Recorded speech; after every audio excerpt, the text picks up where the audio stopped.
The first thing keeping you weak is your lack of attention span, bro. Use this video as practice. See if you can watch it from start to finish with complete focus. It'll also really help me out with the algorithm. Anyway though, if you can watch it from start to finish, I will teach you the 6 things that are making you weak, that are destroying your brain, with the biggest killer at the end. My life used to suck, bro. When I was younger, maybe 16 to like 18, I suffered with deep depression. Like I've said before, my first year of uni was one of the worst years of my life. I would go to bed every day at 7 AM after drinking, doing drugs, smoking. Then I'd wake up at 5 PM. I never saw the sunlight. There were days, every single day in fact, I'd wake up into complete darkness. The only sun I'd see was maybe if I'd stayed up late enough and caught sunrise. It was depressing. My daily routine looked like this, and I'm sure some of you guys can relate to it. I'd be waking up at 5 PM into complete darkness, my blinds drawn, everything dingy and disgusting. I'd pull up my phone, scroll for a bit, probably have a wank, and then go and have a fucking warm shower. I'd come out of my room, go and make some shit food, probably a frozen pizza or some pasta with cheese, and bring it back to my room, sit down, eat it in there while watching YouTube and Netflix. I'd carry on watching those things for the next 6 or 7 hours till it got to evening and I could drink again. Then I realised I had to change, bro. I came across this concept and I've heard it under a few different names, but it's input equals output in the simplest way. I looked at the things that I was inputting into my life, so porn, social media, YouTube, bad food, and then I looked at the output, which was depression, which was feeling bad. That whole time I'd been feeling like shit and wondering why, when the answer was staring me right in the face. It was my input, brother. It was the fact that I was inputting utter crap into my life. The second I understood the concept of input equals output, I started to identify various things in my life that were destroying that output, that were bringing me down. This is what they were. And the first one, very quickly, we're not going to spend too much time on it, is get rid of the shit habits that you're doing. Porn, social media, Netflix, they have to go. I'm not going to spend any more time on this point than that, but get rid of them. So the first real habit that is keeping you weak is you're not investing in your R&D, bro. You're not investing in your research and development. This idea comes from The Great Rat Race Escape by MJ DeMarco.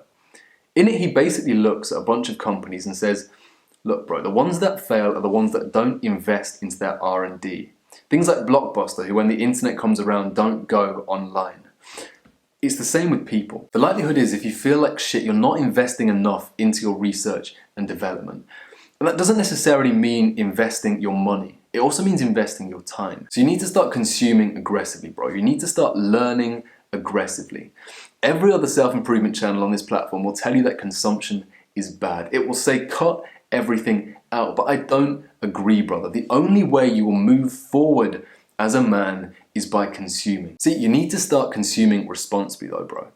There's a difference between watching a video like this on YouTube and watching Mr. Beast chain 10 people to a fucking aeroplane, right? You can consume as long as the things you consume are good for you, as long as they provide you with value. So start being extremely intentional about your consumption. Watch videos like this, sure. Watch long form videos, watch podcasts with people like Andrew Huberman. Consume responsibly. That is the only way you'll learn and love to get ahead in this world. Then also, of course, you want to be spending hours every single day, at least 1 hour of your day, reading some sort of book that provides you value, some sort of book that improves you. Like we've said before, reading is the most powerful tool in your arsenal. It lets you absorb the life and experience of another man. It lets you live 1,000 lives within one. And if you're not reading, then you're wasting so much of your potential. So start investing in your R&D. Start intentionally consuming content on the internet, like long-form content, like self-development videos like this, and then start reading. Buy books on self-improvement or even download the free PDFs and read them aggressively. Consume aggressively. By the way, drop a subscribe if you've gained any value from this video so far and you want to see more. And the second one is being too emotional.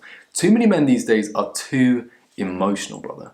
They think for some reason that being angry, that getting into fights is masculine. They think that's what being high test means, but it isn't true. You need to learn that getting into fights and getting into arguments can't continue if you're to become a real man. You see, a real man is calm, brother. He's calm essentially because he believes that he's better than other men. He knows that other men are ignorant. He knows that he himself is ignorant, and so he understands that when they wrong him, when there's some sort of argument about to occur, that all he should do is step back, realize that this is due to ignorance, and not engage it any further. So you need to learn to develop this kind of aura of calm, this nature where you don't get easily offended. People can't just start an argument with you and you'll instantly bite and fight back. People these days bite too much. There are so many hooks being thrown in and people are biting on them, brother. But that is only going to make things worse. The real way to diffuse an argument is to do exactly that, is to diffuse it. If you add more fuel to that fire, all it will do is blow up in your face. The best way to put a fire out, though, is to let it die out naturally. So learn how to develop that aura of calm, bro. Look into meditation if you haven't already, or look into guided meditation if that seems too difficult for you. Look at Stoicism, look at the different teachings that they taught. Just find out different ways to stay calm. I've made specific videos on how to become less emotional if you want to go check those out. Then the third one is sleeping less than 7 to 8 hours. You don't understand how important your sleep is, brother. You see, 2 months ago when I started this YouTube channel, I thought that I would be super productive. And I was for a bit. Every night I'd go to bed at midnight and I'd wake up every single day at 6 in the morning and start working. Every night I was sleeping for about 6 hours and then getting up and doing work because I believed that to be productive. But do you know what happened? Slowly I'd start waking up and I wouldn't feel too great. My mind would be foggy. I wouldn't be able to get down to work like I used to. I'd just start scrolling through YouTube and watching videos. I was losing track and I was losing focus. The thing I thought was making me productive was really killing my productivity. And if you believe you're being productive, then the same thing is probably happening to you. If you're like I was, then the advice I'd give you is to start prioritizing your sleep. You need to start sleeping for at least 7 hours a night. That is what makes you truly productive. If you can get a full night's rest, maybe it'll mean going to bed at stupid o'clock at fucking 9 p.m, but just do it, bro. Because prioritizing your sleep in that way will make you so much more productive. It will give you the energy that you need to do the work that you want to do early in the mornings. And the fourth thing making you weak is you're too vain, bro. We spoke about it a bit in another video, but you need to stop with the vanity. You need to stop always talking to girls, always worrying about how you look, taking pictures of yourself, posting selfies with stupid dog filters and stuff. You need to stop being so vain, brother.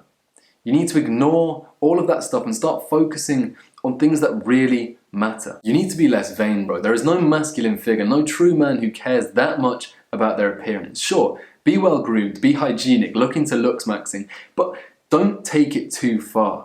Too many people these days are completely vain and it brings up such terrible qualities in them. I mean, the worst part of it is it's just unattractive. I remember this guy who I used to go to school with and I went on a weekend trip with him and another friend to London and I was sharing a room with him and we had a big mirror on the wall and every single time he'd go past it, he'd do this, bro. He'd look in the mirror and he'd go, every fucking time, brother. You don't understand how much that started to piss me off. Your vanity, more than anything, is just really fucking annoying, bro. Like, I get it, maybe you used to be ugly and now you look good and so you're vain, but you need to stop. I don't know how to explain it to you, but 5 years down the line, you're gonna look back at it and think you were fucking ridiculous. So skip that time out now and just stop it, bro. Don't be like that guy who's staring at himself in the mirror every time he passes one. You need to start prioritizing real things. Then the fifth thing keeping you weak is releasing your sexual energy on porn and masturbation. Like we spoke about so many times, you need to keep that energy within you. That's your thumos. That's the fire deep in your belly that's burning and giving you energy. For a man, that sex drive, that testosterone is one of the most important things he possesses. It is his motivation to do anything, and the same is true for you, bro. When you wank every single day, when you release that sexual energy on porn and masturbation, you lose the drive and the motivation to do anything. Your biological purpose in this life is to reproduce, and when you tell your brain that you're doing it every day, it stops motivating you to actually improve, to do the things that you need to do to actually get to that point where you'd be able to reproduce naturally. You see, a lot of people try and fight urges. They have this big concept on NoFap that urges are bad things, but in reality, an urge is the biggest benefit NoFap brings. It is the power. It is the sex drive that means that you can do these great things. It's why the people of NoFap get success. It's why they can approach more girls, why they can go to the gym and build a great body, why they can build a great business. The urge is the raw energy, it is your passion, it is your thumos, it is the fire within you. So when you feel that urge next time, instead of fighting it, or instead of releasing it on porn and masturbation, charge it into your growth. Pursue growth aggressively when you feel that urge, because really it's an urge for sex. It's an urge for improvement. It's an urge to make yourself better to the point where you can actually have sex. So next time you feel that urge, go to the gym, work on your business, take a cold shower. Then the sixth and final thing, the biggest thing making you weak, is that you're fighting too hard to impress other people. There will come a time in your life, bro, when you reach the age of, 30 years old, when you realize that you've lived every single moment up until then trying to impress others. You live your life trying to impress the cool kids in your school, trying to impress your crush. You don't do anything for yourself anymore. The advice I'd give you, brother, is to ignore all of that. Design what you believe to be the perfect man. Design who you want to be in the future, and then start living towards those ideals. Do things every single day that bring you closer to that ideal human. When you have a dilemma, when you have to, choose between going to a party or not, and on the one hand you think it might be cool, it might impress that girl, just remember on the other hand, it takes you one step away from your ideal image. So ask yourself, whenever you have one of those problems, what would my ideal man do? You need to start living a life that you're proud of, bro. One that you can get up every single morning and you can feel good about yourself. You can say, yeah, man, I'm doing all the good things. I've got my business going, my body's looking good. I'm talking to the girls that I want to talk to. It gives you that swagger. It gives you that big dick energy, which is so important in this world. You can walk through the world like this because you know that you're living properly. You have that self-confidence and that respect for yourself because you're not wasting all your time trying to impress other people. And everyone does it, bro. I did it as well. I remember, like, autistically I would do it. I would sit there and I'd write out different things that I could do to make friends with people. That is how bad it got for me. You can't be like that, brother. You need to start living your life for yourself. Stop listening to your parents so much. Stop listening to your friends. Stop trying to impress that girl who you think is cute and start living to impress yourself. Come chat to me on Discord, bro. Give me a call. I'll leave the link for both of those in the description. Anyway, I hope you enjoyed this video. Manifest excellence. I'm proud of you, bro. Goodbye.